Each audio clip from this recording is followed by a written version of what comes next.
Hello बच्चों, तो आओ प्रश्न को देखते हैं। मान लीजिए ए और बी वास्तविक संख्याएं हैं जहां ए बी शून्य के बराबर नहीं है, तब बताइए कि कौन से सत्य हैं। अपने उत्तर का औचित्य भी दीजिए। कथन दिया गया है ए और बी दोनों शून्यत्तर होने चाहिए। तो दिए गए प्रश्न की मुख्य अवधारणा की बात करें तो बच्चों यहाँ पर हम देखेंगे ए शून्यत्तर है। इसका अर्थ क्या हुआ? ए शून्य के बराबर नहीं है, अर्थात ए नॉन ज़ीरो डिजिट है। अब बच्चों इस मुख्य अवधारणा की सहायता से हम दिए गए प्रश्न को हल करेंगे। बच्चों देखो प्रश्न में क्या कहा गया है। प्रश्न में कहा गया है ए और बी दो वास्तविक संख्याएं हैं। तो बच्चों यहाँ पर देखो ए और बी दोनों ही वास्तविक संख्याएं आर पर बिलोंग करता है।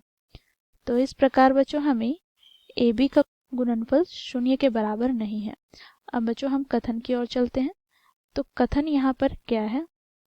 तो देखो इसके लिए ए और बी दोनों शून्यत्तर होने चाहिए।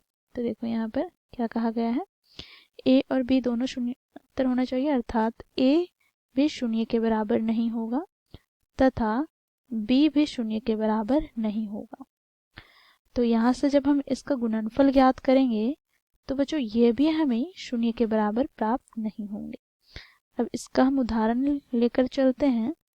तो ए नॉन ज़ीरो है अर्थात शून्यत्तर है, अर्थात यहाँ पर हम ए का कोई भी मान ले लेंगे जो वास्तविक संख्या है। तो यहाँ पर बच्चों देखो ए बराबर हम ले लेते हैं 3। इसी प्रकार बी बराबर हम ले लेते हैं 4।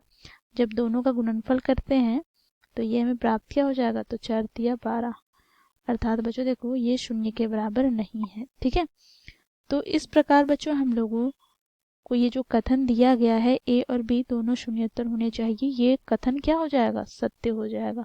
ठीक है, तो इस प्रकार मुख्य अवधारणा की सहायता से हम लोगों ने दिए गए प्रश्न को हल किया। आशा करती हूँ आप लोगों को यह प्रश्न समझ में आया होगा। धन्यवाद।